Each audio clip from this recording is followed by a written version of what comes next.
On my birthday, I overheard my son betting on my death, and it changed everything. I will never forget the day everything fell apart. The sun was bright, almost blinding, as laughter echoed through the backyard. I felt a warmth in my chest, a fleeting joy that quickly turned sour. My son, Jake, was with his friends, their faces flushed from too much cake and soda. I watched them from the kitchen, pretending to clean up the mess from the party. I tried to smile. I tried to feel the love, but something gnawed at me. It was the whispers. They were quiet at first, a soft murmur like the rustling of leaves.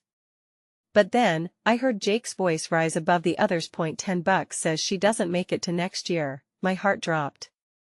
The laughter stopped. Confusion settled in the air like a heavy fog. I stood frozen, trembling hands gripping the edge of the counter. Did he really just say that? My thoughts scattered like leaves in a storm. I felt my chest tighten. This was my son, me sweet boy, who painted me pictures of flowers and gave me the biggest hugs. I peeked around the corner, my pulse pounding in my ears. There he was, smirking, as if he'd won some game. His friends cheered. "You're on," said another voice, excited, devoid of understanding. A chill crept down my spine. It felt like I was watching a horror movie, unable to look away from the screen. The world spun. Inside, I was screaming. Where was this coming from? I remember all the nights I spent comforting him, telling him life is precious, so fleeting. Did I fail so drastically that he could make a joke out of my existence? Tears pricked at my eyes, but I couldn't let them fall. I had to know why he thought this was funny, why he believed I wouldn't be around much longer. I stepped back, my breath hitching. I needed to confront him, but how? The questions flooded my mind. Did he really think I was weak? Did he even care? My heart raced, fear fighting with anger. I felt like a storm brewing inside, wild and uncontrollable. Silence stretched. Heavy, suffocating. The party around them continued, but for me, time stood still. Suddenly, Jake caught my eye. His expression shifted from triumph to shock. The laughter faded as he realized I had heard. I felt hot and cold at the same time. What would I say? Would I scream? Would I cry? Would it make any difference? His friends looked back and forth between us, breaths held, waiting for something to explode. Just then, the doorbell rang, a jarring sound interrupting our tense moment. I glanced away, the pounding in my chest loud in my ears. What now? I needed answers, but the world kept intruding. I turned back to Jake. His face was pale, and for the first time I saw fear in his eyes. What had I done to my own child? What had led him here? Questions hung in the air like a thick mist. Nothing felt real anymore. Everything around me blurred as I stepped closer, ready to demand the truth. But before I could speak, the door swung open. A figure stood there, shadowy and mysterious. I froze.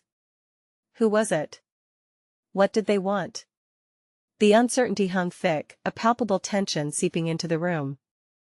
And I knew, right then, everything was about to change. Hey, before we continue with this amazing story, I need to give you an important heads up. Many subscribers have reported that YouTube unsubscribed them without warning. Take a quick second to check the red button below to make sure you're still subscribed to the channel. I'd hate for you to miss any of the exclusive content coming soon. And while you're there, smash that like button, it really helps me out with the algorithm. Oh, and tell me in the comments, which city are you watching from?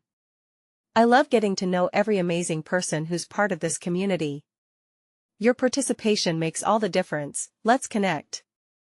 The door swung open fully, the sunlight pouring in behind the figure, illuminating a familiar face.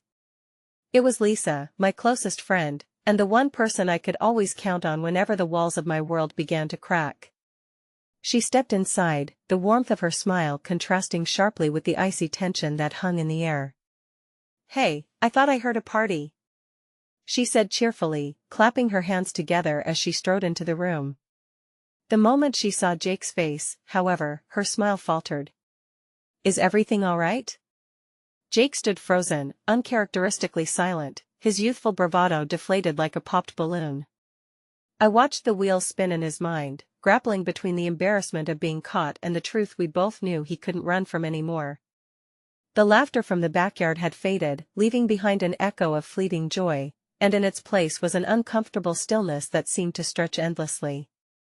I forced a smile for Lisa, masking my turmoil, just a little misunderstanding.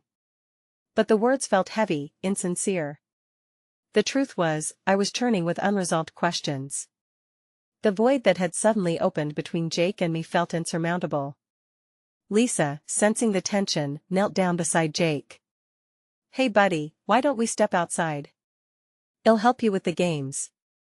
She looked back at me, her eyes flickering with concern. I nodded, grateful for her presence, and watched as she led him back into the chaos of birthday festivities, leaving me alone with my thoughts. As I leaned against the kitchen counter, the weight of the moment crashed over me. What had changed in my son's heart that led him to wager on my existence?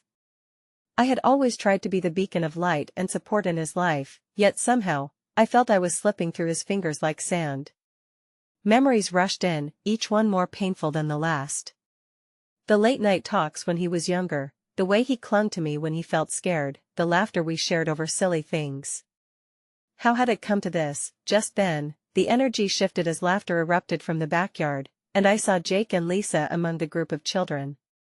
He was smiling, genuinely this time, as he played some sort of game, his laughter infectious. I tried to absorb that moment, clinging to the fleeting thought that maybe hope still existed for us. But doubt clouded my heart. Was he laughing with them or at me? The sky darkened outside, clouds gathering as though mirroring my emotions. Just moments later, the first drops of rain began to patter against the window. I felt a stir within me, a clash of resolve and despair. I grabbed my phone, contemplating calling Jake's father, or perhaps a therapist, anyone who could offer insight into this strange, painful betrayal by my own flesh and blood. As I scrolled through my contacts, my attention was pulled back outside by the commotion. I noticed one of Jake's friends had tripped, a stumble that sent him crashing down to the ground.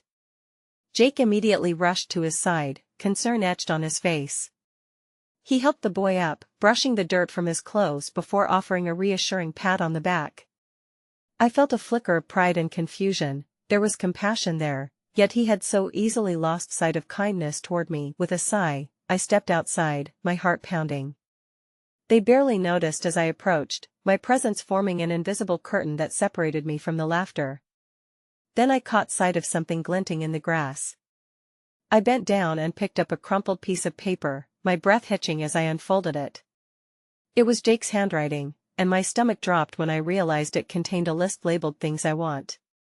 But among the names of video games and sports equipment, there was a single line that made my head spin: "No more crying." The breath caught in my throat as the realization settled over me like a cold blanket. Did my pain have a weight he felt obliged to carry? I felt my vision blur with tears, but I fought them back, not wanting to draw attention. Suddenly, something shifted, the ground beneath my feet felt sticky, like I was about to sink. The realization hit harder than a wave. Was I the source of his suffering? Just as I turned to retreat back inside, I felt a gentle hand on my shoulder. I whipped around to see Lisa, her eyes filled with understanding. "Hey, you okay?" she asked softly, her voice a lifeline stretched across my turbulent seed. It's complicated," I murmured, my heart pounding against my ribs. "Want to talk?" Before I could answer, a loud crash echoed from the backyard followed by a scream. All eyes shot toward the source of the commotion. My heart skipped as I rushed toward the noise, dread curling in my gut. Jake stood there, wide-eyed, his hands clenched in nervousness. I pushed my way through the crowd just as I saw his friend lying on the ground, holding his ankle, pain etched across his face. "Something's wrong," Jake squeaked, his voice trembling, mingled anxiety and guilt twisting in my gut. As I knelt beside the boy, my focus only half on the apparent injury, the underlying current of fear between Jake and me surged stronger than ever.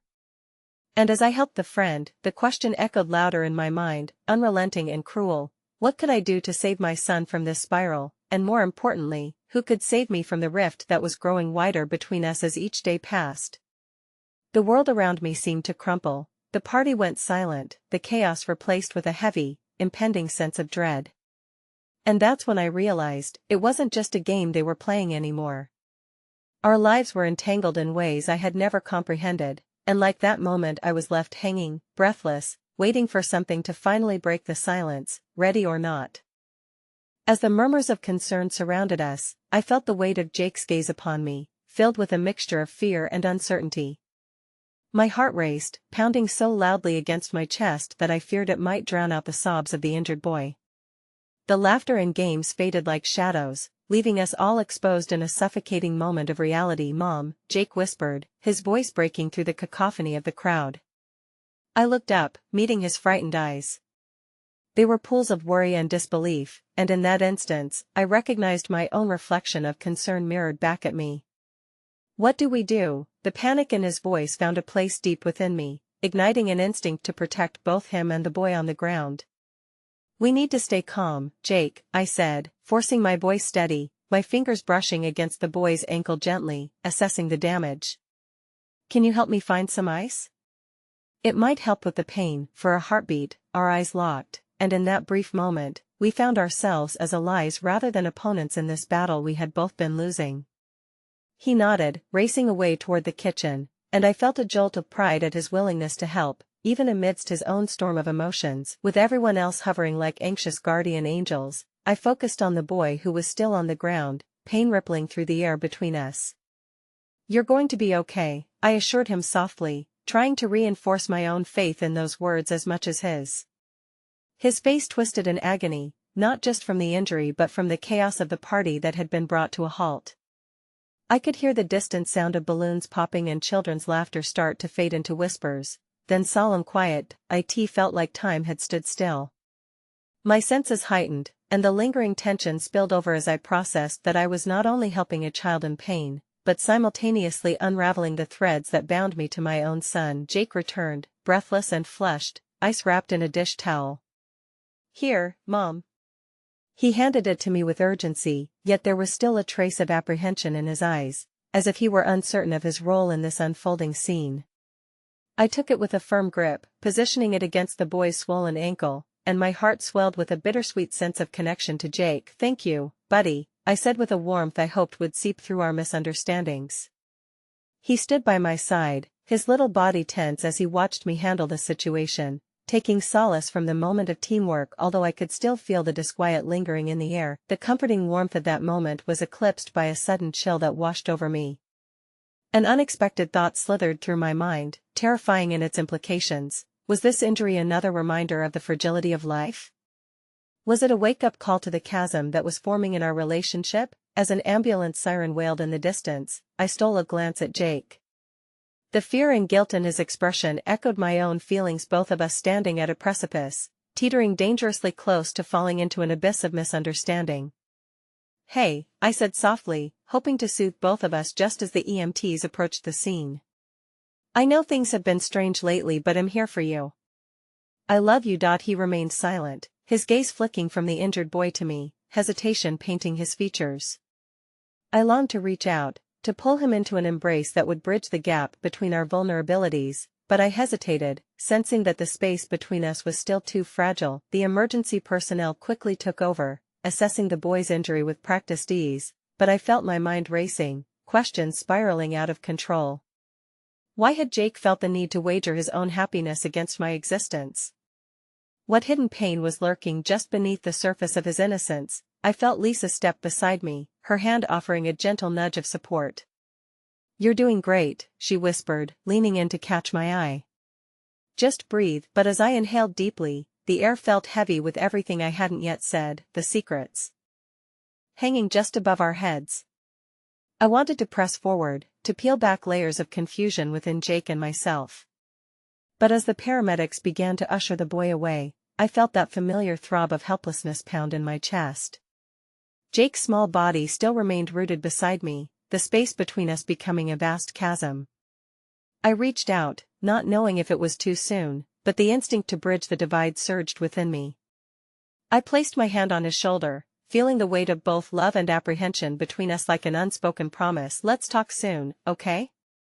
I murmured. I need you to tell me what's been going on. I promise you can trust me." For a moment, he blinked at me, the flicker of hope illuminating his eyes, and I dared to think I had struck a chord. Then, almost as quickly, the light dimmed, and his shoulders rose, as if preparing for a retreat. I need to go," he said, shuffling back slightly, taking a step away from me. As he turned toward the house, my heart shattered quietly in the background, unacknowledged yet painfully present. Just then, I felt a presence beside me. "Lisa. You did well," she said, squeezing my arm.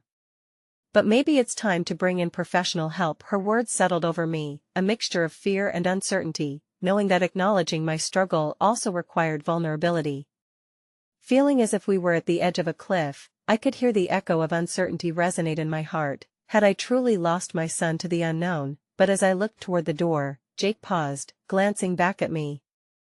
Our eyes locked in an intimate moment where the air hummed with unanswered questions, and the fabric of our lives felt impossibly stretched yet tender. Then, as swiftly as it had begun, he turned and disappeared into the house. The sirens faded into the distance, and amid the silence, I stood there on the threshold of everything I had feared and hoped to confront. The walls of my heart quivered, and within me surged the realization that we were both lost in a darkness of our own making, yet still desperately searching for the light. Would we find it? The question lingered there, suspended in the air, leaving me hanging on the cusp of what felt like an inevitable unraveling. The echo of Jake's retreat still resonated in my heart, a painful reminder that connection can unravel just as easily as it is formed. The evening light began to wane, casting long shadows across the yard, as if mirroring the darkness now festering between us. I didn't know how long I stood there, staring at the door he had disappeared through, lost in thoughts that clawed and scratched at my conscience. Lisa's presence beside me was both a comfort and a reminder of the discomfort I felt. "Do you want to talk about it?" she asked gently, her voice barely rising above the evening hum of crickets and distant laughter from the neighbor's yard. I don't know what to say," I admitted, my voice fragile. "I feel like I'm losing him, Lisa. He's shut me out, and I can't understand why." "Maybe he feels lost himself," she suggested, her eyes searching mine for understanding. "Growing up isn't easy, and sometimes, kids don't know how to express their fears. It's a lot to take in, especially when they feel their parents are struggling." I thought back to the conversations we had shared, the stony silences in between, and the moments I had brushed off in the guise of busyness. I had tried to shield Jake from my worries, thinking that if I could keep him from seeing my struggle, he would remain innocent, untouched by the burdens that threatened to consume me. But he shouldn't have to bear it. I didn't want him to see me falling apart. "Sometimes, we don't have a choice," she offered. "But you have to let him know you're there even when things are tough. Trust is built in those moments of vulnerability, and he's scared, too." Then there's what you overheard. The memory struck me like a physical blow, and I flinched. The knots in my stomach tightened further. "He bet on my death, Lisa. How can a child even do that? It feels like my world is crumbling." "That's more about his fear than anything else. Think about it. What does he see? Maybe he feels like he's losing you, too. The more you distance yourself under the weight of your own struggles, the more he might believe that's inevitable." Her words flushed through me, igniting a mixture of anger yet grounding clarity. I realized I had been so intent on hiding my own apprehensions that I had forgotten what it was like to share in the complexities of life with him. I needed to create a space where he would feel safe voicing his fears, the very space I had neglected to nurture. "I need to talk to him. I have to," I said, determination creeping into my voice. "Do you want me to stay and help?" she offered, but I shook my head. I needed to do this myself, with no one else guiding the way. As I walked toward the door, my heart thudded against my ribs, a quiet rhythm echoing my trepidation. What would I say? What would he have to share? There felt like 100 hurdles in my mind, but I pressed forward. The house felt quiet as I stepped inside. The laughter and chatter of the earlier festivities had faded into a heavy silence, a stark contrast to what I dreaded finding. I hesitated before Jake's door, uncertainty clawing at my resolve. "Jake?" I called gently, my voice trembling. "Can we talk?" The faint shuffle of movement was the only response, but it was enough to lead me inside. Jake was sitting on the edge of his bed, his body tense, his gaze focused on the floor as if it bore more significance than the worrying thoughts swirling in his head. "I am sorry about earlier," I began, my voice soft. "I know things haven't been right between us. I want you to know that I'm here. I always will be. Can you tell me why you said what you did?" He looked up slowly, those wide eyes reflecting confusion and sadness, emotions surfacing that I knew mirrored my own. "I don't know," he whispered, an echo of vulnerability that pierced through the air between us. It feels like everything is going wrong, and I thought if I said it, maybe it wouldn't happen." The pain in his voice washed over me, and I stepped closer, crouching to meet him at eye level. "Jake, saying something doesn't make it true. We can talk about everything, your fears, mine, we can face it together. A flicker of defiance crossed his features, the remnants of childhood innocence colliding with emerging adulthood. "It doesn't matter," he muttered, almost resentfully. "You don't understand, then help me understand," I pleaded, my heart aching with the weight of our misunderstandings. "Please, Jake. I'm scared of losing you," I admitted, the tear at the corner of my eye betraying my emotional barrier. "You're everything to me." He winced, visibly grappling with the tension smoldering between hope and despair. "What if I lose you first?" He finally dared to ask, crumpled shoulders bearing the burden of realization. That simple question, so innocent in its delivery, shattered something deep within me. I often lived haunted by my own fears of inadequacy, an unspoken tension brewing beneath the surface. Before I could marshal a response, the dam I had carefully built began to crack. "I'm not leaving you. I promise. But we have to talk about everything, Jake." As the vulnerability hung heavy in the air, I reached for his hand, seeking to bridge the chasm between us. For a fleeting moment, I felt a flicker of hope, an unacknowledged promise tethering us tighter than we had been hours before, but just as I began to breathe a sigh of relief, muffled voices erupted from the living room, cutting through our moment. I noticed Jake's expression shift, eyes widening as if something dreadful clawed at the back of his mind. "What's happening?" he whispered, panic creeping in. I moved to leave the room, uncertain of what I'd find, but the weight of foreboding gripped my heart. As I stepped into the hallway, an unfamiliar voice sprang into focus, rising above the thrum of unease. "Is this the place? We need to talk to you about your son and a bet." The words hung ominously in the air, a shadow descending upon me and my heart plummeting. Behind me, I could feel Jake's unease, a shared understanding of calamity blooming. "Mom!"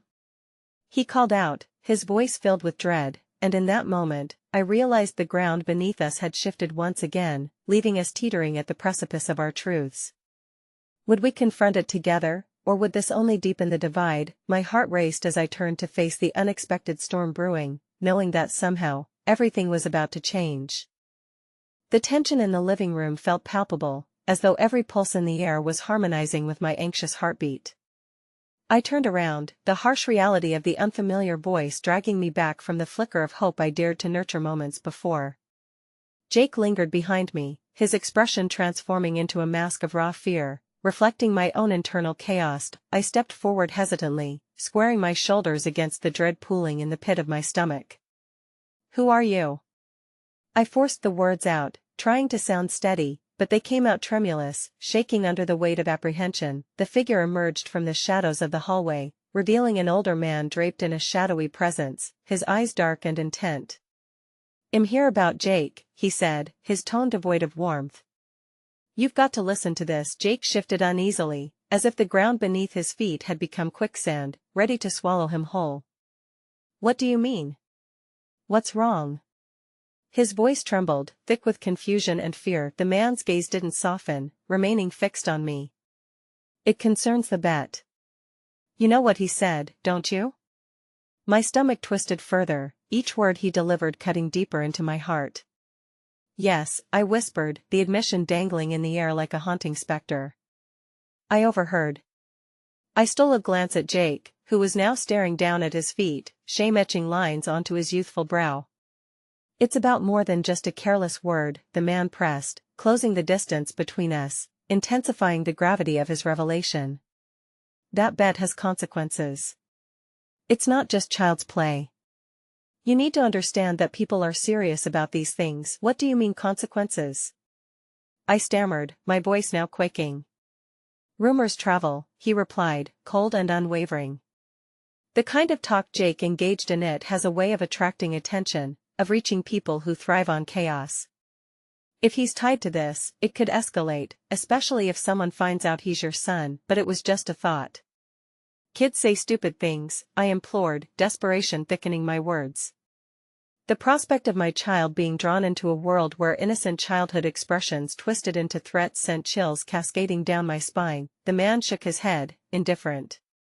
You might want to check your son's friends, then. This isn't just a harmless rumor mill.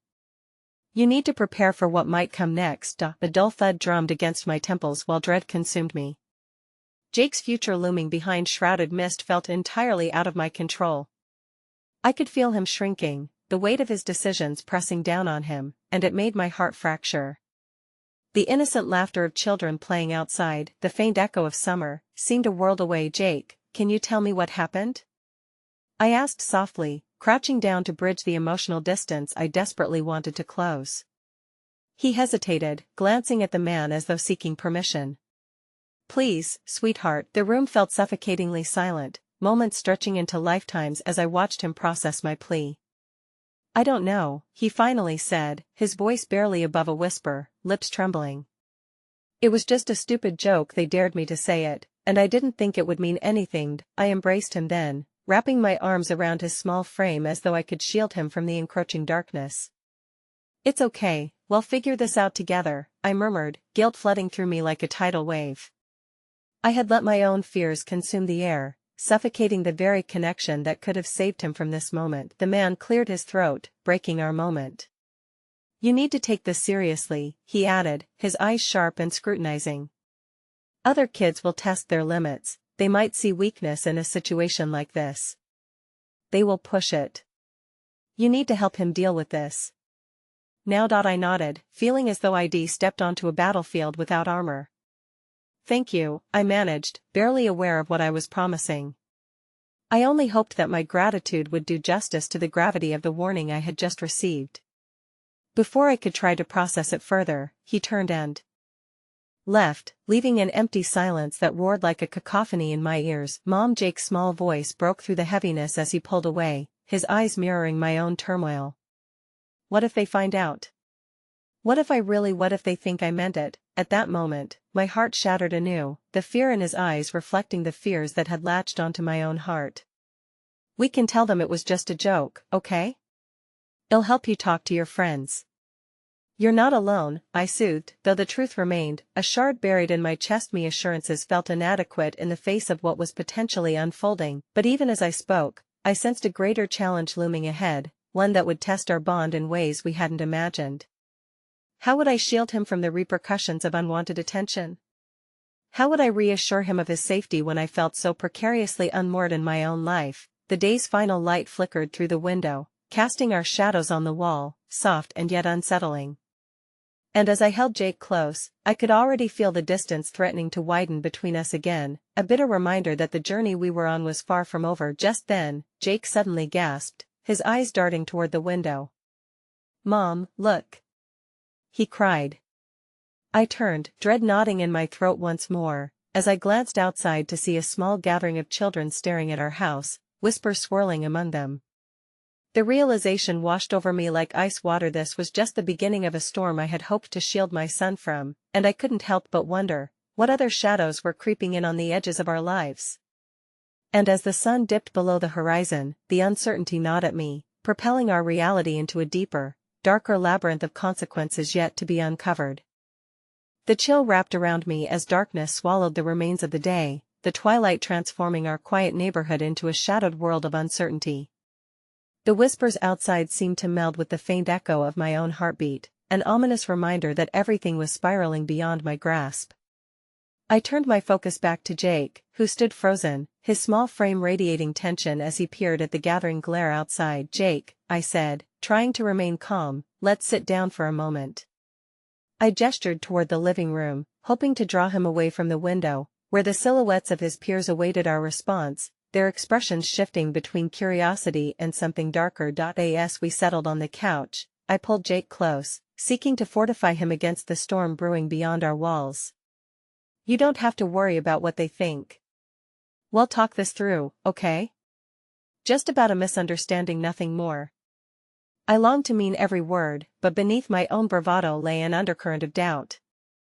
Could I truly shield him from the fallout? He didn't respond, his gaze still flickering toward the window, where the shadows of children melded with the budding night. The sound of laughter, once joyous, now felt tainted with menace.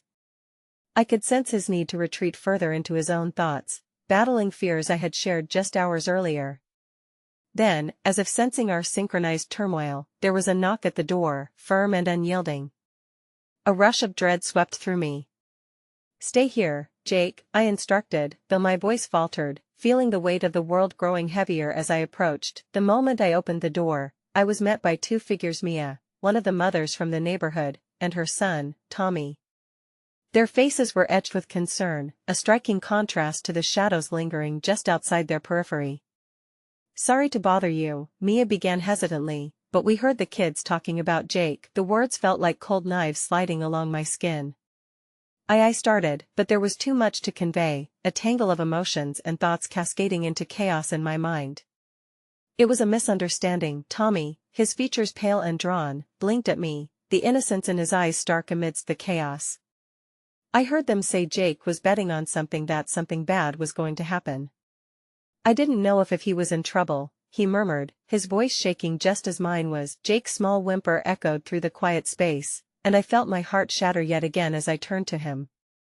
He looked at me, fear etching deeper lines across his forehead. I didn't mean it, Mom, I swear. Mia's expression tightened as she stepped forward, earnestness radiating from her. I know this must be tough, but we just wanted to check in. Kids can take things too far without realizing it. She shifted uneasily on her feet. Tommy's been trying to say he wasn't taking it seriously. There was a pang of hope igniting in the cold pit of despair curled around my heart. Thank you for coming, I managed, my voice steadier with a hint of gratitude. I appreciate it, and as I welcomed warmth from her gesture, I couldn't help but wonder how, in such dire circumstances, other parents were there to help carry the weight. Perhaps Jake could find allies amongst the mesh. Shreds of connection still remained, despite the chaos. A silence fell between us, stretching like a taut wire, ready to snap under the tension of unspoken fears. In that charged stillness, an ember of courage flickered in me. No matter what, we'll face it together, I asserted, my gaze steady on Jake. The determination swelled within me, a flickering light against the encroaching shadows. Just then, another knock shattered the fragile moment, this time more insistent. My breath caught in my throat. Who else could it be? I motioned for Mia and Tommy to stay put as I opened the door again, this time revealing a figure I never expected to see. Mr. Reynolds, I gasped, my voice caught somewhere between shock and disbelief. The principal from Jake's school stood on my doorstep, his face imposingly stern, a stark contrast to the worry I had seen in Mia's expression just moments before. We need to talk about Jake. I received some concerning reports from other parents. A whirlwind of confusion stormed through me, colliding with my hope, suffocating it beneath a new tide of anxiety. What do you mean? What reports? About the bet, he said gravely, his eyes scanning my face as if searching for understanding, but I felt only the growing knot of dread unraveling within me. You and Jake need to come to the school for a discussion. My chest tightened, and I turned back to Jake, whose eyes were wide with fear, mirroring my own dread. We were about to be thrust into a confrontation, one that threatened to weigh down our hearts with the harsh realities that lay ahead. I am sorry, Jake, I whispered as I knelt before him, cradling his face in my trembling hands. Please, try to remember, we will get through this. We have to. He nodded, but I could see the uncertainty glimmering in his eyes, a reflection of my own turmoil. A new path was unfolding, filled with shadows and whispers that promised no end to the storm. And as I stood, the weight of the unknown looming heavier than before, the night enveloping us tighter in its grasp, a single thought flickered through my chaotic mind: how did we get here, and more importantly, how would we face tomorrow? The school felt different as we stepped through its austere doors, the fluorescent lights flickering above us as though mirroring the turmoil brewing inside my chest. The striking white walls felt close and intimidating, closing in around us. Jake clutched my hand, his small fingers wrapped tightly around mine, grounding me in a sea of uncertainty. Each step toward the principal's office felt heavy, our footsteps echoing like a countdown, my mind racing through the possibilities, replaying the whispers that had surrounded us since the incident. "It's not your fault," I murmured to him, though I wasn't entirely sure if I was reassuring him or myself. As we reached the office, Mr. Reynolds was already waiting, his expression grave and foreboding. He motioned for us to sit, and I steeled myself for the oncoming storm. "Thank you for coming on such short notice," he said, glancing between us with a flicker of empathy. "I want to clarify what I've heard regarding this situation." Jake seemed to shrink into his chair, his posture echoing the weight of the accusations dangling in the air like a noose. "Jake," Mr. Reynolds began gently, "can you tell me what happened with your friends?" The moment stretched painfully. Silence hung like thick fog, wrapping our hearts with dread. Jake looked up at me, his eyes filled with a combination of pain and confusion. I was just joking," he finally whispered. "I didn't mean anything by it." A sinking feeling washed over me, twining itself with the fear that had been a constant companion since the first knock at our door. "Sometimes jokes can get twisted, but we need to be careful," Mr. Reynolds said, nodding as though he understood but not willing to let this slide without further exploration. "Your classmates were worried, and I've heard it's affected their willingness to associate with you." The way he said associate was like a stab through my heart. Children, usually bound by innocence, now being forced to navigate the unforgiving waters of judgment. I glanced at Jake, whose small frame seemed to retract further into itself, and I fought against the wave of frustration rising within me. "He didn't mean to harm anyone," I interjected, my voice firmer than I felt. "Kids often say things without understanding their consequences." "Of course," Mr. Reynolds replied, keeping his tone measured, but I noted the slight shift in his posture, the way he seemed to harden at my words. "But sometimes we have to face the repercussions of our words, and it's our responsibility as guardians to guide them through that understanding." The cold prickle of shame washed over me. Who was I to speak of responsibility when I had felt so adrift in my own life? I wanted to protect Jake, to shield him from the world's harsh judgments, yet here I sat, straining to keep my own emotions in check. The room felt like it was diminishing, walls closing in thicker with every heartbeat. As the principal spoke, mapping out a course of action involving counseling sessions and discussions with other parents, a flicker of movement caught my eye. Outside the corner window, I noticed a small gathering of kids. Whispered conversations discreetly turned into laughter, yet there was a hustle of hostility just behind the surface, palpable barrier surrounding Jake that echoed Mr. Reynolds' words. Mia appeared at the window, her expression heavy with concern, and she waved slightly, her lips moving with an unspoken message of support. My heart leaped. At least Jake had one ally amidst the storm. But as I glanced back at him, I noticed tears pooling in his eyes, a brewing storm of despair barely restrained. "Mom," he broke in suddenly with a voice full of anxiety and need. "Can I go? I don't want to do this." His request spiraled through me, drawing up layers of sadness intermingled with frustration. "Please," he added, his voice cracking, the fight within him waning as he glanced toward the door. I swallowed hard, feeling my own desperation clawing upward. "I know it's hard right now, but we need to show them you're strong, Jake. You need to stand up for yourself," I replied, though the words felt hollow, barbed with my own unyielding fear. His shoulders shook as he nodded, whispering, "I'm scared." I wanted nothing more than to take Jake's fear in my own hands, to absorb it and make it disappear. "I'm scared too," I said honestly, my voice breaking as I touched his knee reassuringly. "But we will get through this together, even if it's hard, Mom," Jake said, a tremor in his voice. What if they don't like me anymore? The rawness of his question tore through any semblance of strength I had left. "Oh, honey, they don't know you. They only see what they think they see. You are so much more than one moment, one misunderstanding," I promised, squeezing his hand gently. But deep down, a truth was surging inside me, frightening and persistent. What if this was only the beginning?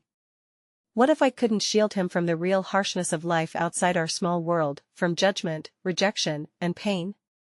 As the discussion continued, the panic inside me grew. The weight of being a protective mother felt heavier than ever before, pressing down on me with each word spoken against the backdrop of my pain. Mr. Reynolds' voice blurred into a monotone, the sound of my heart racing drowning it out. I could barely catch snippets that floated through the haze: reputation, school policies, meeting with other parents. But just as I felt I was slipping, Mia slipped into the room, her presence a gentle balm against our tensions. The warmth in her eyes, the way she nodded at Jake as if he were more than a boy at a table, this warmth ignited a flicker of hope. "I just wanted to check in," she said softly, her tone cutting through the gear of anxiety. And just as her words wrapped around us like a healing embrace, a new reality crashed into our bubble with a revelation that shook me to the core. "I also heard something else," she continued slowly, hesitation lacing her voice. "There's something you should know about those bets." I felt a sudden sinking in my stomach as the weight of dread returned, and I looked at Jake, whose fear mirrored my own. Whatever she was about to say was going to change everything again. The silence that enveloped the room felt as dense as fog rolling over the hills, thick with unspoken fears. I glanced at Mia, expecting her to continue, my heart pounding in sync with the suspense that gripped me. Jake's small hand in mine was a lifeline, but even as I held on tighter, I felt the twitches of uncertainty ripple between us. "Mia, what do you mean?" I finally managed to croak out, my voice trembling under the weight of that overwhelming dread. The corners of her mouth turned downward, a frown that deepened the furrows in her brow. I watched her struggle for the right words, as if piecing together a mosaic of fragmented truths. "I overheard some of the kids in the hallway the other day," she began, her gaze flicking to Jake. He remained silent, processing the weight of this moment, his eyes wide and unblinking. "They talked about Jake, about some bets related to him." "Bets?" I echoed, the word rolling off my tongue like poison. It bit at my core with a sharp intensity, igniting a flash of anger. "What kind of bets?" Mia took a breath, settling onto the edge of her seat, drawing the moment out like a taut string. "They were wagering on what might happen if he doesn't return to the playground, whether he'd still have friends if he got sent home." The words hung in the air, an ice-cold revelation that pricked my skin as if the temperature had dropped sharply. My heart clenched painfully within my chest, the news washing over me in waves of heartbreak. Why would they do that? I found myself whispering, almost lost within the spiraling emotions that surged through me. Jake's hand felt fragile in mine, as though he would shatter under the weight of the world. "Kids can be cruel," Mia murmured, her voice thick with empathy. "But they also need to know that it's not okay. Maybe, if we speak up, this will change. If no one says anything, it makes it seem like it's normal." I looked at Jake, whose expression had shifted from fear to confusion, a shadow of understanding breaking through the innocence of his young face. "Is that true, Jake?" I asked gently. Did you hear them talking about bets?" His eyes darted toward the ground, embarrassment and guilt conflicting in his gaze. I didn't think they meant it like that," he mumbled, the words barely escaping his lips. "I thought they were just messing around." I felt something inside me crack at his admission. This child, my child, navigating a world filled with harsh realities, and his innocence being twisted into something painful. "You didn't do anything wrong, sweetheart," I reassured him, urgency propelling my words. "They don't understand how harmful that kind of talk can be." "But what if they think it is my fault?" Jake's voice trembled as he peeked up at me, his vulnerability weighing heavy like a stone. "What if they all think I'm dangerous or something?" Mia stepped forward, her expression softening. "They don't really know you, Jake. You are more than that mistake. You're brave, and I believe in you. If you let people get to know who you really are, they'll see the good in you. Sometimes it just takes a little longer." But even as Mia spoke, a hollow feeling pressed against my chest, a constant reminder of the reality that loomed over us. The doubts, the judgments, the whispered conversations behind closed doors, they were all part of an invisible weight Jake would have to bear, far beyond the confines of this moment. In the whirlwind of emotions, it was hard to focus on anything but the sinking feeling that continued to settle like stones within my heart. "If we approach Mr. Reynolds together," I suggested slowly, drawing both of their eyes, "maybe we can change some minds. We can stand up and let them know that this isn't right, can we?" Jake asked, hope flickering like a candle in the darkness. Yes, we can, I affirmed, my voice gaining strength as I envisioned the solidarity between us. But we need to be brave. We all have to be brave. The three of us formed a small unit against the unknown, our fears and uncertainties blending into something like courage. As Mia nodded her agreement, a sense of resolve washed over me, but no sooner had the flicker of hope ignited than I was reminded of the other truth lurking beneath the surface. The whispers of the children still pulsated in my mind, an echo of judgment and isolation that underscored everything we faced. The burden of parental protection weighed heavily as I considered how far the repercussions of that innocent joke could stretch. Just as we prepared to discuss our next steps, a sudden commotion erupted outside the office door. A flurry of footsteps intermingled with laughter and shouting rumbled like an approaching storm. Without warning, the door swung open, revealing a group of students that crowded the threshold. Their laughter fell silent as they caught sight of us, a mixture of curiosity and apprehension flickering in their eyes. In that electrifying moment, I sensed a shift in uncomfortable tension that bridged the gap between their laughter and our shared vulnerability. One boy, taller than most with unruly hair, stepped forward. "You all, talking about Jake?" he asked, uncertainty weaving around his words. The room seemed to hold its breath, waiting for a response from any of us. But before anyone could answer, another girl broke from the cluster, her voice piping up with reluctance. "We heard what happened and some of us think it's not fair to blame him. It was just a joke, right?" I glanced at Jake, his eyes wide, reflecting the unexpected kindness among the tempest of negativity. In that moment, perhaps hope was still possibly a small beam of light breaking through the heaviness. But as I absorbed her words, a shadow flickered across my heart. What if it was too late for this change? What if behind their kindness lay the very betrayal we feared? And just then, like a breath held too long now released in one sudden gasp, the corridor rang out with laughter again, but this time uncertain. The boy's voice rose above the din again. "So, are we still betting?" A chilling realization unfurled within me as I watched Jake's expression shift again. Confusion, hurt, realization. They hadn't understood a thing. The laughter morphed, twisting once more into something unrecognizable, threatening to swallow not just Jake, but everything we were trying to build. In that moment, surrounded by a tide of uncertainty, I felt a naked vulnerability wash over me, revealing everything I had tried to protect. The true battle wasn't just against the words spoken, but against the silence, against the unbending fault lines between innocence and reality. And there stood Jake, caught between laughter and scorn, navigating the storm of his own mind, his heart teetering on the brink of something I could neither predict nor shield him from.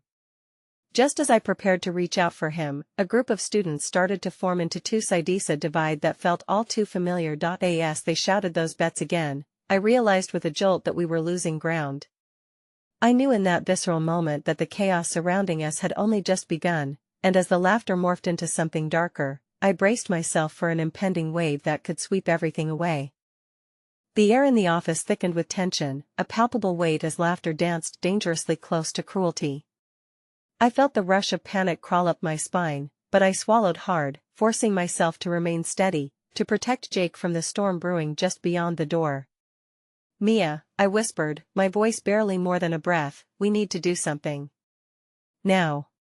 I could see the hurt flickering in Jake's eyes, battling with the confusion he felt in the wake of those whispers.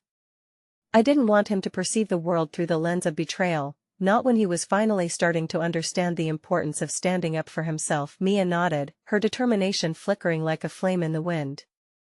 "Okay," she said, gripping my arm tightly. "Let's go out there and show them that it's not okay." I took a deep breath, preparing to embark on this volatile mission with my son. Together, we stepped out into the corridor where the students had gathered. The moment we entered the space, I felt as if every gaze settled upon us like a spotlight, shining bright and unforgiving. "Hey!" I called out, my voice firm and authoritative, cutting through the air like a knife. "Can everyone just please listen for a moment?" The laughter and chatter began to die down, eyes widening in surprise at the sudden shift of energy. "Jake is not just a punchline," I continued, searching the crowd for understanding. "He's a person, just like you all are. Playing around with someone's feelings, betting about his future is not just a joke. It can truly hurt someone. Silence enveloped the group, the kind of silence that allows vulnerability to creep in. I could feel Jake standing at my side, tightly clutching my hand, his small fingers trembling. I turned to him, and I could see the mixture of shock and hope swirling in his wide eyes. I could still protect him if I stood firm. One of the taller boys, the same one who had initially laughed, scratched his head, his expression an eclectic mix of confusion and embarrassment. But it was just a game, he mumbled, glancing back toward his friends for support. Games have consequences, I urged, stepping closer, my heart pounding in my chest. Words are powerful, and so is kindness. You have a chance to stand beside someone instead of tearing them down. This isn't a joke, this is Jake's heart. A ripple of whispers spread through the crowd, and I could see their minds turning. I had glimpsed the faint threads of empathy that wove through their veneer of bravado. The awkwardness of adolescence hung heavy in the air as they processed my words, and I held my breath, awaiting their reactions. Then, like a small miracle, a girl from the back slipped forward, a feisty determination in her eyes. "I didn't mean it like that," she exclaimed, her voice shaking but resolute. "What if we just talked to him?" There was something fierce and genuine in her tone, akin to the flicker of daylight sneaking through a break in the clouds. Encouraged by her unexpected bravery, I turned to Jake, urgency pooling in my chest. "What do you say, buddy? Want to talk to them?" He let out a soft, reluctant okay, and I felt a swell of pride, a mixture of warmth and hope as he stepped forward, trembling but taking that first brave stride. Just managing to pull his shoulders back, Jake faced the crowd of uncertain faces before him. "I'm not dangerous," he said slowly, as if trying to sound out the truth for himself. "I am just me. I like soccer and drawing. And I don't want to be treated like a game." Those words, simple yet profound, hung in the air, creating an uneasy silence, and I could see the realness sink in. "You see?" I pressed, my voice softer but firm. "What seems like a game to some is reality for others." But just as the warmth of solidarity began to swell, I caught sight of a frown pushing back the edges of the gathering. A boy I recognized from the back of the classroom stepped forward, smirking, his arms crossed over his chest. "Or maybe Jake just wants pity," he scoffed, glancing sideways at the others who were still mulling over what had been said. An unsettling wave of tension washed over the group as more students seemed to choose sides, a widening chasm re-establishing itself. My heart sank as I cringed in anticipation of the inevitable fallout. And as if on cue, a sudden chorus of murmurs began to trickle through the crowd. More jokes sprang up, a shield of bravado reforming. I felt the walls close in around us, pushing Jake back into a seat of sympathy that felt entirely too familiar, far too fragile for how much he had endured. "Stop it!" I shouted, my voice rising above the din. I could feel Mia press close to my side, compassion mingled with fear, and I realized then that protecting Jake might not be enough. Somehow, I had to break this cycle before it trapped him, before it trapped any of us, and just as despair threatened to swallow me whole, a voice broke through the chaos, clear and unyielding. "You know what?" It was Mia, stepping into the spotlight with newfound courage. "This is ridiculous. This is school, not a circus." I watched as the students quieted once more, awe creeping into their expressions as they turned their attention to Mia. "Let's just take a moment.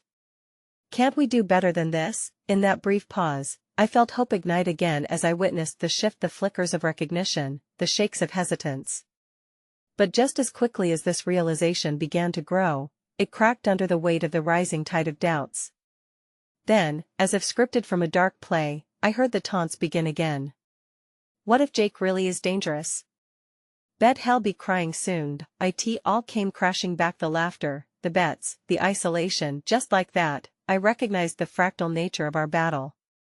Fears echoing, repeating in various forms, youth and innocence wrapped together with misunderstanding that threatened to unfold until no one was left standing. And in that moment, I realized, I couldn't just be an advocate for Jake, I had to help him find his voice, to help him understand that bravery doesn't just mean standing up, it also means speaking out against the darkness filling the gaps between us. The desperate realization swelled within me, echoing down to my core. If I wanted Jake to rise above this, I would need to strike the heart of the chaos, not just the words. I wouldn't merely shield him from the storm, I would propel him to be his own lightning when the thunder crashed. But as I prepared to voice this revelation, a jarring shout pierced the air. "Jake, come on! It's not like you care." Someone from the crowd hurled a leftover taunt, and I felt Jake's breath hitch beside me, and just like that, the foundation I had been desperately trying to build felt on the verge of collapse, teetering above a chasm of emotions I feared he could never climb. In that fleeting second of panic, I grasped Jake's hand tighter, just as the ripple of uncertainty threatened to sweep him away again. What had I gotten him into? Suddenly, the path to solidarity felt frail and uncertain, my resolve trembling beneath the weight of the world. Without any warning, a new wave of laughter erupted, a striking chorus that cast Jake's vulnerability in stark relief. In that heartbeat of realization, I stood anchored yet unsteady, overwhelmed by the countless paths that lay ahead. I could only hope against the odds, hope that Jake could discover the strength within himself to rise amidst the chaos and disconnection. As the laughter erupted once more, I understood, this was only the beginning, and I felt the tremors of an impending storm closing in, and just as the wave crashed around us, I wondered desperately what else could they possibly bet on now. The haze of anxiety swirled around me as the laughter faded into hushed whispers, taunting and echoing through the school corridor. I could feel the heat rising in my cheeks, the sting of humiliation threatening to overtake my resolve. Jake stood beside me, his small frame trembling, wrestling with an unspoken fear that threatened to swallow him whole. I knew the way he felt. I had felt the suffocating gnaw of judgment as I watched the children turn against him, their innocence morphing into something cruel and unrecognizable. Enough! I suddenly shouted, the word bursting forth like a captured wave finally allowed to crash. The sound was startling in its intensity, shocking the crowd into silence. I lunged forward, forcing the mix of emotions roiling within me to the surface. "You think this is funny? That betting on someone's well-being is a game? It's not. It's not a joke if it hurts someone deeply." The corridor was still, eyes locking onto mine, and I took a moment to let my breath steady before continuing. "You may not understand how your words cut, but trust me, words matter. They shape lives, create scars that linger long after the laughter dies down. This isn't just about Jake. It's about compassion, humanity, and what it means to lift each other up instead of tearing one another down."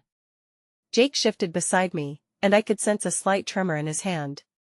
I squeezed it gently, hoping to ground him in this moment. Then, something unexpected happened.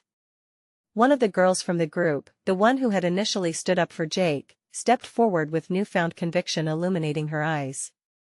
"You're right.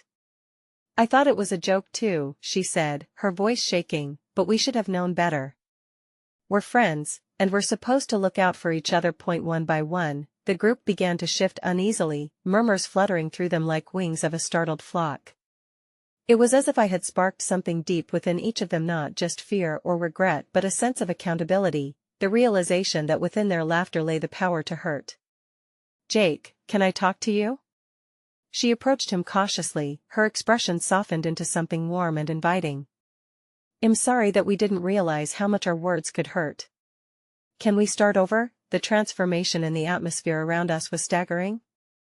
I watched as fear in Jake's eyes warred with fascination and confusion. Here was a chance, a light breaking through the clouds of darkness that had surrounded us for so long.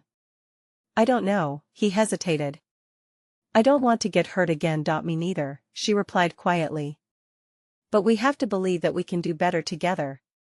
That simple conversation, that small act of courage, pulled the others out of the shadows, and voices that had been silenced by fear began to murmur in agreement.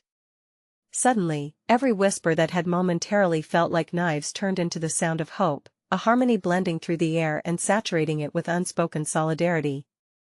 I felt Jake's grip tighten on my hand, and I met his eyes with a fierce love, a sense of understanding sparking within us both. "See, buddy?" I said softly, nudging him closer to the group. "We can commit to better, as a unit. We rise together, just like how you've always lifted me when I felt down. Maybe we can all help each other out, whether it's in class or just playing," another boy offered, his tone earnest. "If we're friends, that's what we should do." In that moment, I could feel the air shifting, an electric current alive with possibility. Jake's face softened with a tentative spark of hope as he took a small step forward. "I'd really like to have a fresh start," he said, voice firmer than before. "But it has to be for real." The combined laughter turned into an uproarious cheer, one that felt like a collective promise, their laughter no longer masking cruelty but rising from a shared commitment to show understanding and care. As the kids began to talk over themselves, setting up small groups and discussions about how to move forward with Jake, I felt the tears prick my eyes, blurring my vision momentarily. I hadn't just witnessed a minor shift of heart, I had seen a transformation, a real chance for my son to blossom among his peers, to feel embraced and accepted more fully than he had ever imagined. "I knew you could do it," I whispered, looking down at Jake, who stood a little taller, radiating an undeniable glow of confidence. "You found your voice, just like I always believed you would," and in that moment, as Jake caught my gaze full of wonderment and bravery, I realized the truth that had been lurking just beneath the surface all along. My own fears of inadequacy had shaped not only me but also the bonds I sought to create with him. Life is fragile, yet it held an innate capacity for love and healing that stretched far beyond a moment of fear or laughter. We had been given a beautiful chance for reconciliation, together, in the exciting adventure of living a dance through the vulnerabilities we faced and the strength that awaited us on the other side. As the cries of children swirled around us like a warm embrace, I felt that familiar warmth washing over me again. This was not just a new chapter for Jake, it was a rebirth for us both, an open-ended book of compassion and understanding that we would write together, page by page. In that moment of clarity, I turned to Jake and whispered, "Remember this feeling, we're unstoppable together." And as he nodded, an infectious smile spreading across his face, I felt the world open up to us, allowing us to traverse those depths, inevitably stronger than we had ever been before. Because in the end, it wasn't merely about the laughter or the bets, it was about how we chose to lift one another up, reminding us that our stories were meant to be told, woven intricately, embracing light despite the shadows. For we were here, together, ready to forge ahead, hearts wide open in the beautiful realm of unconditional love.